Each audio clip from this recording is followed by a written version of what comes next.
Hey everyone, welcome to my channel or welcome back to my channel. Today I'm going to be sharing with y'all all the books I plan on reading in the month of August.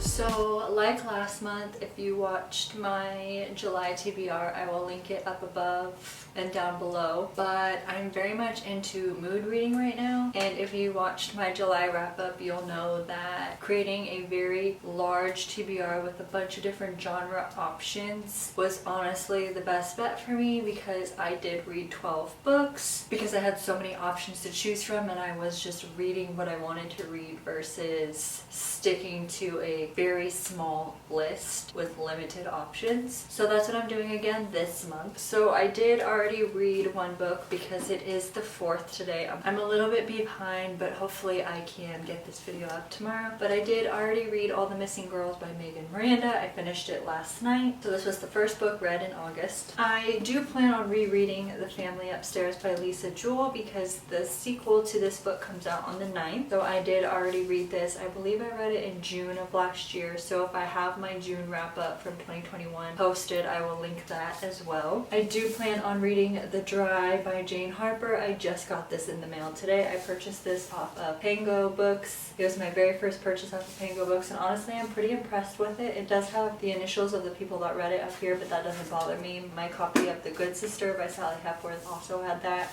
Doesn't bother me as long as there's no writing on the pages. But I have this one and the second one on my TBR this month because the third one does come out in January of next year. So I want to make sure I'm caught up on the series before the third one comes out.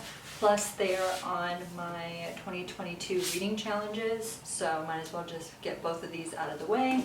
I don't know what they are about. I do know that they're a thriller series, and I read The Survivors in February of last year. I'm excited to continue exploring Jane Harper. Next we have We Begin at the End by Chris Whitaker. I don't know if I will get to this in August. My hope is to read this before the end of the year, so I feel like if I keep putting it on my TBR, I'll at least get to it at some point. But I've heard really good things about this book, so I do plan on hopefully getting to it this month. But I'm going to try. I don't know what it's about, but I know that it's a thriller, and when it first came out it was so popular. I saw it everywhere. So when I did see this, when I went book shopping, when I went back home to Washington, I snatched it up real quick. I don't know what it's about, but I love going into books not knowing much, so it is what it is. Next we have A Good Marriage by Kimberly McCreight. I don't know what this one's about either, but I picked this one up from a lady on my local auction page. She auctioned off this book. I got it for like $2 or $3, so I'm excited for it. Really good condition, and it's book of the month. Next I'm carrying over Project Hail Mary because I was not able to get to it last month, so hopefully I can get to it this month. But I have very high expectations for this book. I did read a sci-fi last month and didn't really care for it because it read more like a fantasy, but I know that this one is for sure sci-fi and not fantasy because it takes place in space, which fascinates the hell out of me, so I'm really excited for this one. Next is Every Summer After by Carly Fortune. I'm excited for this book because I know that it's like a summer romance. I think it's a romance. I'm pretty sure it's a romance. When it first came out, for some reason I didn't get romance vibes from the cover. I got thriller vibes, but I'm pretty sure it's a romance.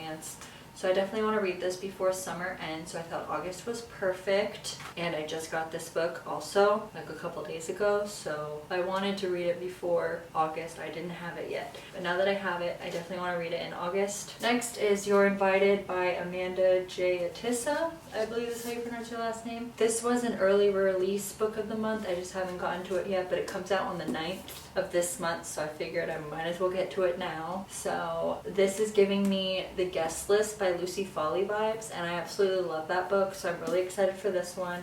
The top here says she'll wish she never RSVP'd, so that's enough to get me to want to read this book, so I definitely plan on reading it this month. And the last book on my TBR of books that I own is The Chestnut Man by Soren. I don't know how to pronounce his last name. This is also a carryover because it was on my TBR for July. Didn't get a chance to get to it, so I'm carrying it over to August, but this is a horror novel and I'm really excited for it. That's all I know about it, and that's all I want to know about it going into it. And then I have pre-ordered a couple books that are coming out in August. So I mentioned that I pre-ordered The Family Remains by Lisa Jewell. That's coming on Tuesday. I pre-ordered The Last Housewife by Ashley Winstead. That's the same author that wrote In My Dreams I Hold a Knife. I have not read that book yet, but it had a really good review, so when I saw she was coming out with a new book, I really wanted to pre-order it. I also pre-ordered Nothing More to Tell by Karen M. McManus, because you know I love Karen M. McManus. And then I also pre-ordered Alice Feeney's newest release, Daisy Darker, and the Karen M. McManus novel and the Daisy Darker novel both come out on August 30th. Highly unlikely I'll actually get to them in August. There'll be a carryover to September because they come out on the last day of the month, but I'm still excited for it. And then the rest of my August TBR are potentials that I don't own yet. If I buy them, then I'll read them in August, but they're still an option. So we have Something Wilder by Christina Lauren and Book Lovers by Emily Henry. I've been trying to read this book for so long, I just haven't gotten to it yet, and I just need to read it. And then I'm still reading A Little Life by Hanya Yanagihara, and when I tell you I'm taking that book so slow, I mean I'm literally taking it super slow. So we'll see if I finish it in August. I don't know, I have a lot of other very interesting books that are speaking to me, so we'll see if I get to them, but if not, I'll definitely finish it before the end of the year. So those are all the books that I plan on reading in August. Thank you so much for watching. Let me know in the comments below what you plan on reading in August. Please give this video a thumbs up, subscribe, turn on post notifications to be notified every time I upload, and I'll see you in my next video. Bye!